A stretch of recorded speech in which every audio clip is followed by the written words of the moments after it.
Paz do Senhor a todos. Nessa noite nós lemos na leitura oficial Mateus capítulo 5, do verso 1 até o verso 12, que se fala das bem-aventuranças. Os capítulos de 5 a 7 do Evangelho segundo São Mateus são conhecidos como o Sermão da Montanha. Esse nome é dado porque o Senhor Jesus professou as palavras que estão escritas nesses capítulos quando ele estava pregando numa montanha perto de Cafarnaum.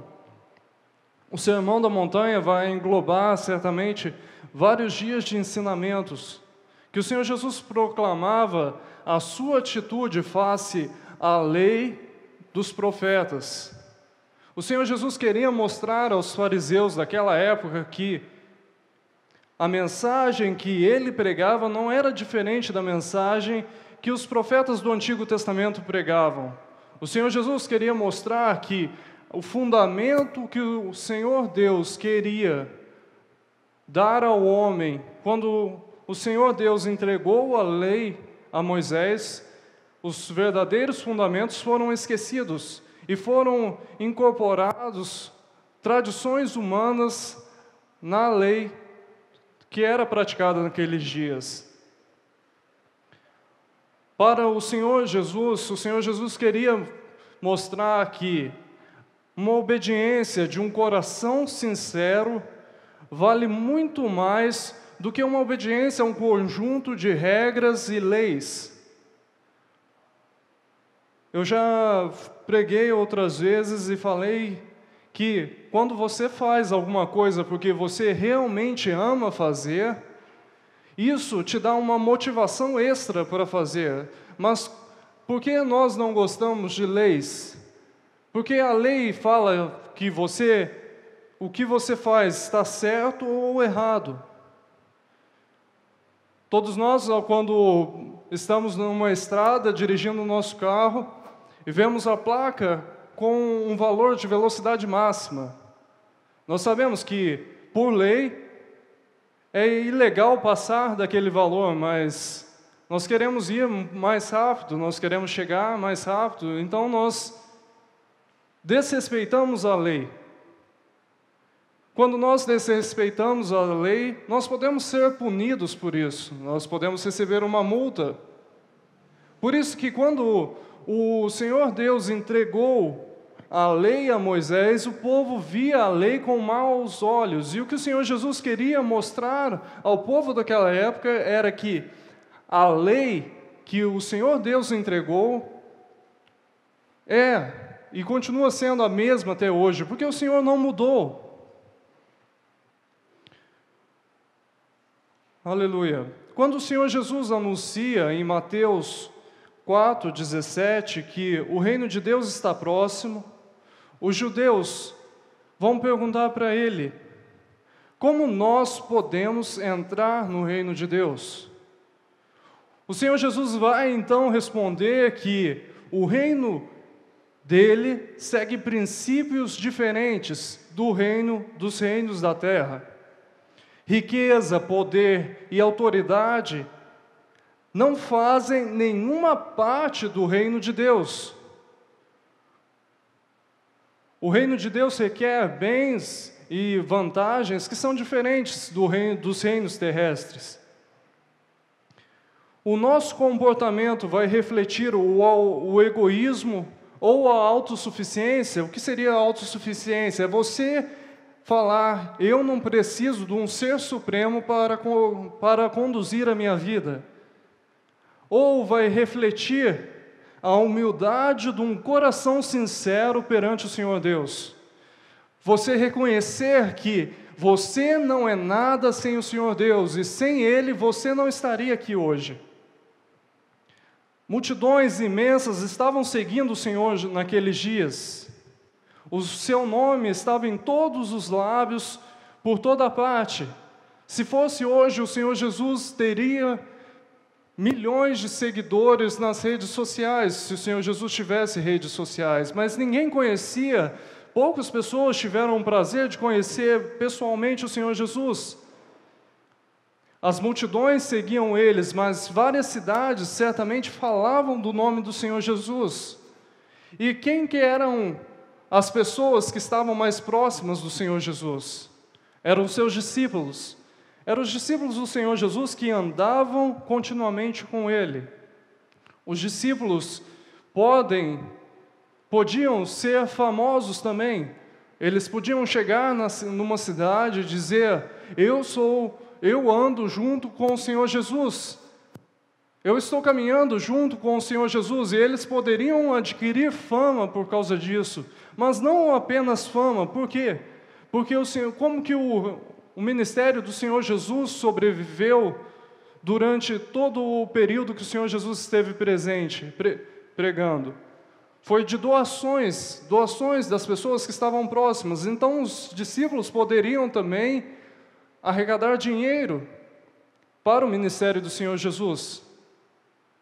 Mas o que o Senhor Jesus queria fazer era ensinar os seus discípulos que eles poderiam ser famosos, eles poderiam ser reconhecidos perante a sociedade, mas que eles deviam estar preparados a sofrer perseguições. Eles iam passar fome, eles iam ser perseguidos, muitos iam ser mortos, apedrejados. Pessoas iam tentar destruir a reputação daqueles discípulos. E não é diferente nos dias atuais. Hoje, a mesma coisa pode acontecer nas nossas vidas. Nós tivemos um exemplo essa semana. Mas o Senhor Jesus queria dizer aos seus discípulos: bem-aventurados são vocês quando tudo isso acontecer. O Sermão da Montanha, que é registrado em Mateus, capítulo 5, vai ser diferente um pouco do Sermão da Montanha também, apresentado em Lucas, capítulo 6. Essa mensagem, provavelmente, foi a base do começo das pregações do ministério do Senhor Jesus Cristo nessa terra. O Senhor Jesus queria deixar bem claro aos seus discípulos que o reino dele não seria nessa terra, mas que as recompensas por nós servirmos ao Senhor estão numa vida celestial, numa vida eterna. Portanto, o Sermão da Montanha não é uma mensagem aos pecadores, mas uma mensagem para nós que somos seguidores do Senhor Jesus. Chama-se de bem-aventuranças os versículos de 3 a 12 de Mateus capítulo 5. Todos eles vão começar com a palavra bem-aventurados, que seria beatos no latim. Algumas traduções, inclusive, trazem felizes ou como são felizes. Há no mínimo 4 possibilidades de interpretar essas bem-aventuranças. Elas são um código de ética e conduta cristã. É um modo de todo cristão conduzir. É um modo de você se portar perante a sociedade, perante essa sociedade que é corrupta nos dias atuais. Elas também vão contrastar os valores eternos do reino de Deus com os valores passageiros da terra. Porque a cada bem-aventurança que você conseguir cumprir, você vai estar mostrando a esse mundo que a sua vida é diferente, que você serve a um Deus poderoso. Mas as bem-aventuranças não vão mostrar disso. A terceira coisa que as bem-aventuranças podem mostrar, que mostrou naqueles dias, era que a fé que os fariseus professavam era superficial. Eles não tinham intimidade com o Senhor Deus. Eles falavam do Senhor da boca para fora. Então o Senhor Jesus também queria mostrar, através das bem-aventuranças, que a fé que o Senhor Jesus mostrava, que Ele tinha com Deus, era eterna, era imutável. As bem-aventuranças também mostram que os valores presentes no Antigo Testamento não mudaram. O Senhor Jesus, o Senhor Deus não mudou, praticamente não aboliu completamente a lei. Por quê? Porque se você cumprir todas as bem-aventuranças, você vai estar cumprindo corretamente o que está escrito na lei. O Senhor Jesus começa então, o Senhor sobe àquela montanha e os seus discípulos se aproximam dele. Existia uma grande multidão, o Senhor Jesus vê as multidões e o Senhor Jesus começa a ensinar os seus discípulos. O verso 2 diz, e ele começou a ensiná-los quem? Os discípulos que chegaram e se aproximaram do Senhor Jesus. E o Senhor Jesus vai dizer, bem-aventurados os pobres em espírito, pois deles é o reino dos céus. A palavra pobre nesse versículo pode ser interpretada como humilde. Algumas traduções, inclusive, trazem bem-aventurados os humildes em espírito. Quando o Senhor Jesus fala em humildes em espírito, o Senhor Jesus está tentando fazer os seus discípulos se lembrarem de uma passagem mencionada pelo profeta Isaías, que está relatada no livro do profeta Isaías, capítulo 57, verso 15, que diz assim, pois assim diz o alto e sublime, que vive para todo sempre, e cujo nome é santo. Habito num lugar alto e santo, mas habito também com um contrito e humilde de espírito, para dar novo ânimo ao espírito do humilde e novo alento ao coração do contrito. Se você possuir um espírito humilde, o Senhor habita em você. Mas o que significa possuir um espírito humilde? A humildade vai estar diretamente oposta ao orgulho e à independência pessoal. Há certas condições necessárias que nós devemos cumprir para receber as bênçãos do reino de Deus.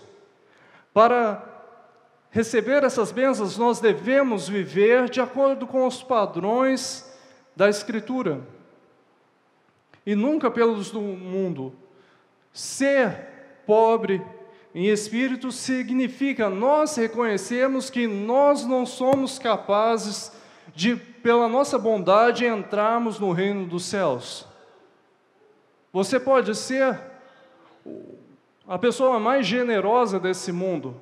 Você pode doar toda a sua riqueza aos pobres. Você pode sair e dedicar a sua vida como alguém do programa Médicos Sem Fronteiras. Você pode fazer um trabalho social enorme. Você pode sair evangelizando milhões de pessoas como missionário, mas isso não te garante salvação. Nós não temos nenhuma autossuficiência pessoal. Nós não podemos chegar diante de Deus e dizer, Senhor, olha o que eu fiz na terra, agora eu posso entrar no céu. Não. Nós só podemos entrar lá pelo sacrifício do Senhor Jesus na cruz. Então, se nós queremos herdar o reino dos céus, nós devemos desenvolver esse traço característico. Mas como nós podemos desenvolver um traço característico, ser humilde em espírito? Tiago 4, do 7 ao 10, vai dizer assim, portanto, submetam-se a Deus, resistam ao diabo e ele fugirá de vocês. Aproximem-se de Deus e Ele se aproximará de vocês. Pecadores, limpem as mãos, e vocês que têm a mente dividida, purifiquem o coração. Entristeçam-se, lamentem e chorem. Troquem o riso por lamento e a alegria por tristeza. Humilhem-se diante do Senhor e Ele os exaltará. Então, se nós quisermos nos aproximar de Deus, Tiago nos deixa como se fosse uma receita de bolo. Primeiro, nós devemos se submeter a Deus. O que isso significa? Reconhecer a autoridade que o Senhor Deus tem nas nossas vidas. Se entregar a Ele. Nós louvamos 2 músicas hoje que dizem: eu me rendo a Ti, eu me entrego a Ti. Foi louvado também. Então, nós devemos, primeiramente, a primeira coisa, nos entregar ao Senhor Deus. Nós já fizemos isso quando nós aceitamos o Senhor nas nossas vidas, quando nós levantamos as nossas mãos, fomos batizados. Mas a segunda coisa que Tiago diz é: resista ao diabo, isto é, não deixe ele te seduzir ou tentar. Mas nós não devemos viver também preocupados com o que o mal pode fazer. Nós devemos viver em santidade para com o Senhor Deus. E todas as outras coisas serão acrescentadas. Nós podemos ver os ataques do mal, mas se nós estivermos firmes e fundamentados na palavra do Senhor, nós não temos que preocupar com o mal, nem com o que ele pode fazer. Tiago também vai dizer, no terceiro passo da receitinha de bolo que Tiago nos deixou: limpem as suas mãos e purifiquem o seu coração. Isso significa ter uma vida pura e santa para com o Senhor Deus. Se desembaraçar do pecado. Muitas pessoas querem servir ao Senhor, mas não conseguem largar a sua vida de pecado. Para servir ao Senhor Deus, você deve tentar fazer o seu melhor. Se você era viciado, hoje, servindo ao Senhor Deus, você não pode ser mais. Se o Senhor Deus habita em você, como está escrito em Isaías 57:15, se o Senhor Deus habita em você, a sua vida deve ser purificada pelo sangue do Senhor Jesus. A segunda coisa que também está dentro disso, de desembaraçar do pecado, é buscar a santidade do Senhor nos seus desejos. Qual que é o seu principal desejo? Quando você acorda de manhã, o que você pensa primeiramente? Eu quero que o meu dia seja bom, que eu venda bastante na minha loja, que eu ganhe bastante dinheiro no meu trabalho, que o meu chefe me dê uma promoção. Ou quando você acorda, você diz: Senhor, eu quero que Tu estejas comigo a cada passo do meu dia. Não importa o que acontecer hoje, eu vou estar na Tua presença. E ao final do dia, eu vou estar Te adorando. Isso é buscar a santidade do Senhor nos seus desejos. Se hoje tem culto, não importa que eu vou andar 5 ou 10 quilômetros para ir na igreja, eu vou do mesmo jeito. Buscar a santidade do Senhor nos nossos desejos é bem difícil nos dias atuais. Existem milhões de coisas que nós podemos fazer no nosso dia a dia.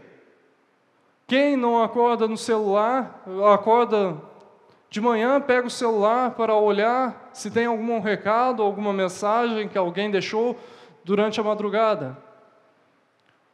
Mas quantos de nós que ao acordarmos, a primeira coisa que nós fazemos é pedir para o Senhor abençoar nossos dias?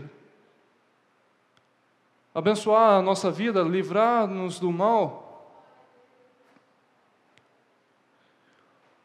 Tiago também vai falar uma coisa: entristeçam-se, lamentem, chorem, troque o riso por lamento e a alegria por tristeza. O que isso quer dizer? Que nós devemos ter consciência dos nossos erros. Nós podemos errar, sim, mas nós devemos reconhecer que nós erramos. Nós devemos pedir perdão dos nossos pecados, pedir perdão das nossas falhas ao Senhor Deus e ao nosso próximo. Se você perceber que você errou, você entristeceu alguém, vá até aquela pessoa e peça perdão a ela.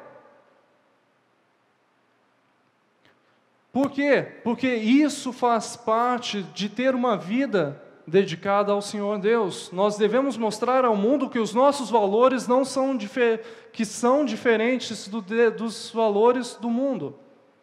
Nós podemos se entristecer, ficar com raiva de alguém instantaneamente, mas cristão que vai morar no céu não pode guardar raiva de ninguém. Por quê? Porque no céu não entra sentimentos de ódio, tristeza, ira. Se você quer servir ao Senhor da melhor forma, você deve mudar, santificar os seus pensamentos. Se humilhe diante dEle. Se humilhe diante do Senhor, e o Senhor vai te exaltar no devido tempo. Diga ao Senhor que você não é nada, que você quer fazer a obra do Senhor, mas aguarde também o tempo do Senhor Deus para o Senhor trabalhar na sua vida. Nós devemos aprender a esperar no Senhor. Nós queremos às vezes fazer tantas coisas para o Senhor, mas tudo tem o seu devido tempo. Nós devemos deixar o Senhor trabalhar, deixar o Senhor agir. O Senhor, humilhe-se diante do Senhor e Ele vai te exaltar. Não está escrito, humilhe-se diante do Senhor e Ele te exalta. Não é instantaneamente, Ele vai. É alguma coisa que necessita de um tempo. A segunda bem-aventurança diz, bem-aventurados os que choram, pois serão consolados. Chorar não é a pessoa ficar chorando o dia inteiro por qualquer coisa. Não, chorar significa contristar-se profundamente por causa das nossas fraquezas, quando nós nos comparamos com o Senhor Deus. Nós olhamos para Ele, que Ele é perfeito, e nós não somos nada, e por isso nós choramos, porque mesmo nós tentando ser fiéis, nós não podemos atingir a perfeição. Então você chora porque você erra. Quando nós erramos, nós choramos. Nós pedimos ao Senhor perdão pelos nossos pecados. Também significa sentir, pesar por tudo aquilo que entristece o Senhor Deus. Significa você não se contentar com esse mundo de pecado, não se contentar do que acontece nas igrejas atuais. Então você, tendo o seu coração em harmonia com o coração do Senhor, você chora de tristeza por causa do engano e do pecado que se instauraram dentro das igrejas nos dias atuais. E as pessoas estão sendo enganadas, não estão sendo conduzidas para o céu, e nós não podemos fazer nada por causa disso. O Senhor Jesus chora em 2 momentos na Bíblia. 2 momentos que um deles o Senhor Jesus vai chorar diante do túmulo de Lázaro. O Senhor chora por causa que perdeu o seu amigo, mas o Senhor Jesus também chora quando Ele está entrando por Jerusalém. E o Senhor Jesus vê aquelas pessoas que honram Ele apenas com os lábios e não possuem um coração realmente transformado. Portanto, o Senhor Jesus estava chorando porque Ele, como Deus, estava vendo todas aquelas pessoas que estavam clamando hosana a Deus nas alturas, mas que não seriam salvas porque elas não mudaram de vida.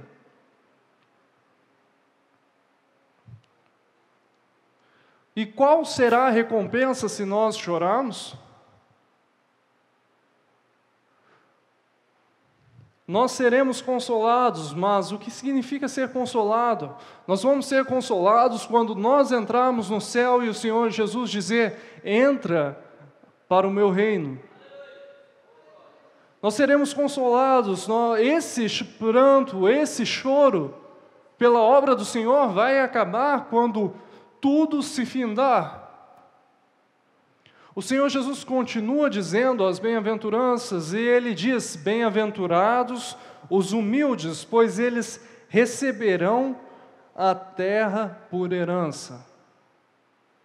Os humildes são os mansos e submissos a Deus, os que acham no Senhor Deus o seu refúgio, que consagram ao Senhor de todo o seu ser. Os mansos também preocupam mais com a obra de Deus e com o povo de Deus do que o que possam acontecer com eles pessoalmente. Mateus 11, verso 28, vai dizer assim: venham a mim todos os que estão cansados e sobrecarregados, e eu lhes darei descanso. Tomem sobre vocês o meu jugo e aprendam de mim, pois sou manso e humilde de coração. E vocês encontrarão descanso para as vossas almas, pois o meu jugo é suave e o meu fardo é leve. Nessa pequena passagem, o Senhor menciona uma passagem agrícola. O jugo pode ser traduzido como as exigências. As exigências que o mundo pode impor na sua vida são enormes. O homem pode levar vários fardos pesados, como pecado, exigências desnecessárias das partes religiosas, opressão, perseguição, ou ainda o cansaço em procurar o Senhor Deus.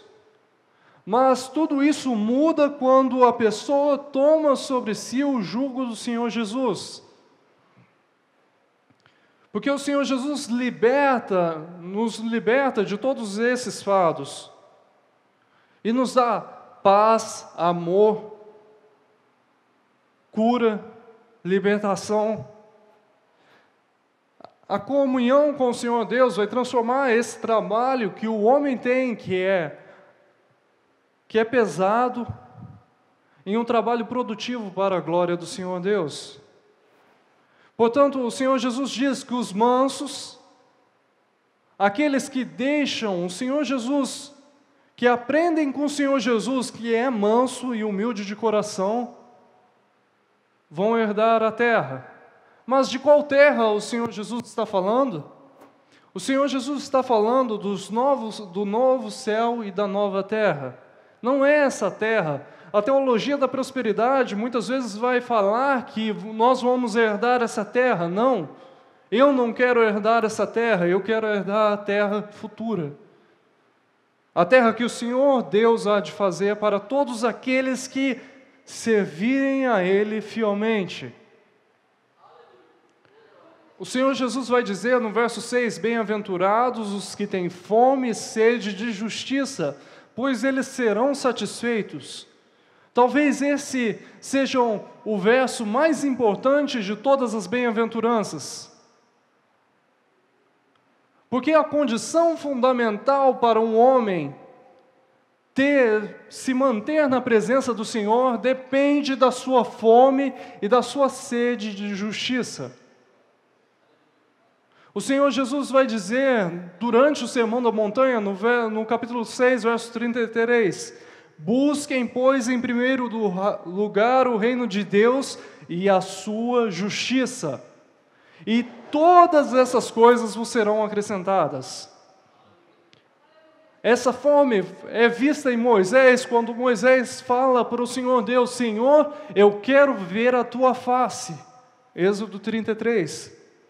Também é vista no salmista Davi, quando ele diz: assim, Senhor, como a corça anseia por águas, que ela passa toda a sua vida procurando por fonte de águas, a minha alma tem sede do Deus vivo. O estado espiritual do cristão em toda a vida depende da nossa fome e da nossa sede de justiça. Nós vamos achar o Senhor Deus se procurar de todo o coração. Vai depender da nossa comunhão com o Senhor Deus, nossa comunhão com Cristo.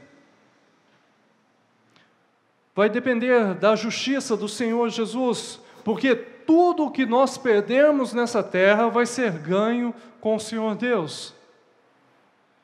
Também depende da volta do Senhor Jesus para nos salvar. Essa volta pode ser individualmente, quando nós morremos. Também pode ser volta coletiva do Senhor Jesus. O Senhor volta e busca todos nós para junto morarmos com Ele. Mas essa fome pode ser minada pelas preocupações desse mundo, pelo engano das riquezas, a cobiça das coisas materiais. É comparada àquela semente que foi lançada entre os espinhos, que ela começou a crescer, mas as preocupações dessa vida acabaram com aquela planta, acabaram com aquela vida perante o Senhor. O Senhor Jesus continua as bem-aventuranças dizendo: bem-aventurados os misericordiosos, pois eles obterão misericórdia. Os misericordiosos estão cheios de compaixão e dó para com os que sofrem por causa do pecado e aflições. Os misericordiosos querem trazer todos seus parentes, os seus amigos, para estar na casa do Senhor, para ter a sua vida transformada com o Senhor. O Senhor Jesus demonstrou a maior misericórdia de todos quando Ele fez o sacrifício dele na cruz, quando Ele se entregou por nós. A atitude que o Senhor Jesus quer de você é a mesma dele, que nós nos entregamos pelo nosso próximo. O Senhor Jesus quer ver essa compaixão nas nossas vidas. Quando nós evangelizamos os nossos amigos, os nossos parentes, quando nós evangelizamos aquelas pessoas que nós não conhecemos, mas nós encontramos com elas nos pontos de ônibus, na fila do supermercado. Essa é a compaixão que o Senhor Jesus quer ver de nós. E qual será a recompensa por causa disso? Nós seremos felizes, pois nós obteremos misericórdia quando o Senhor Deus, pela sua misericórdia, nos deixar entrar no céu. O Senhor Jesus diz ainda: bem-aventurados os puros de coração, pois verão a Deus. Os puros de coração são os que foram libertos do poder do pecado mediante a graça de Deus, e que agora se esforçam, sem nenhum dolo, para agradar e glorificar a Deus, e serem parecidos com Ele. Ser puro de coração significa você querer ter a mesma identidade do Senhor Jesus, querer seguir fielmente o Senhor Jesus, querer imitar as suas atitudes, querer buscar a Ele de todo o coração. Qual será a recompensa dos puros de coração? Eles verão ao Senhor Deus. Somente quem é puro de coração vai ver o Senhor Deus. Portanto, nós devemos habitar na presença do Senhor, tanto agora como no reino futuro, para nós podermos estar no reino futuro. O Senhor Jesus vai continuar dizendo: bem-aventurados os pacificadores, pois serão chamados filhos de Deus. Os pacificadores são aqueles que se reconciliaram com o Senhor Deus, que encontraram a paz com o Senhor Deus mediante a cruz. E agora eles tentam fazer da sua vida, tentam fazer do seu ser um meio para que a paz de Cristo reine sobre toda a terra. Ser pacificador é mostrar ao mundo que nós estamos dispostos a dar quando o mundo vai nos retirar, a abrir mão muitas vezes dos nossos próprios direitos em favor do próximo. Somente os pacificadores podem ser chamados filhos de Deus. O Senhor Jesus vai dizer ainda: bem-aventurados os perseguidos por causa da justiça, pois deles é o reino dos céus. Todos os que procuram viver de acordo com a palavra do Senhor Deus, por amor à justiça do Senhor, padecerão perseguições. Aqueles que conservam os padrões divinos de verdade, justiça, pureza, e ao mesmo tempo se recusam a transigir com a presente sociedade pecaminosa e com o modo de vida dos crentes, dos meio-crentes. Eles vão sofrer perseguições por manter a sua conduta fiel ao Senhor, mesmo quando muitos outros não mantêm. O Senhor Jesus vai dizer então: quando você for perseguido, se alegre e regozije-se. Porque quando você cumpre todas as bem-aventuranças, quando você começa a cumprir as bem-aventuranças, automaticamente na sua vida você começa a perturbar o mundo. E por perturbar o mundo, nós padecemos perseguições. O Senhor Jesus diz então: se alegre, fica feliz com isso. Porque da mesma forma que estão perseguindo você hoje, perseguiram os profetas que viveram antes de nós. Para que a mensagem do Senhor Jesus chegasse até os dias de hoje, os nossos irmãos do passado sofreram perseguições. Muitos foram mortos a fio da espada. Muitos foram degolados, enforcados, cerrados ao meio. Todos eles foram perseguidos. Mas no que a perseguição vai nos ajudar? A perseguição vai nos desviar o nosso olhar das coisas terrestres.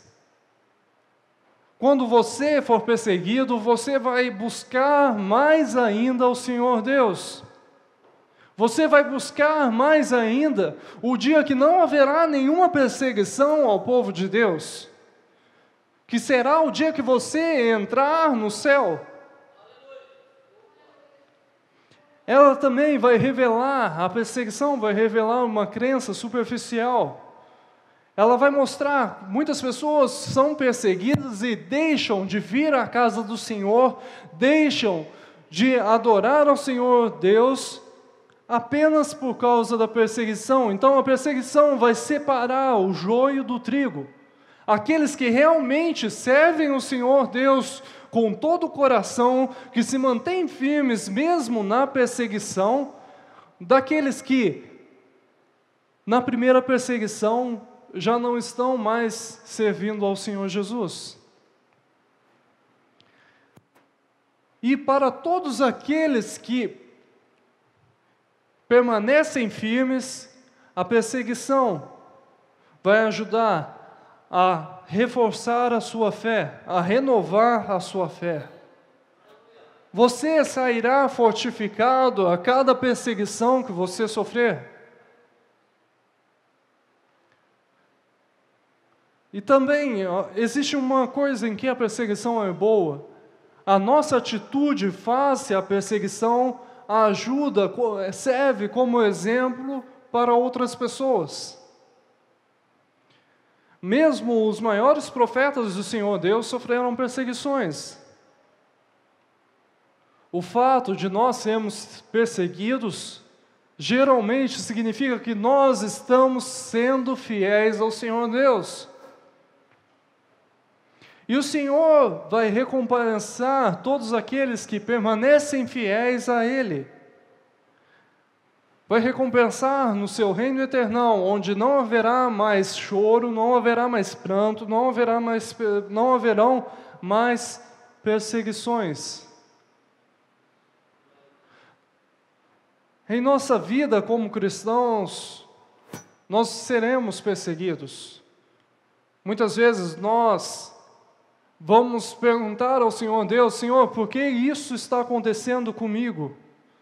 Saiba que para tudo que acontece na sua vida, existe um propósito do Senhor Deus. O Senhor Jesus quer ver se nós mantemos fiéis a Ele. O Senhor quer ver até quando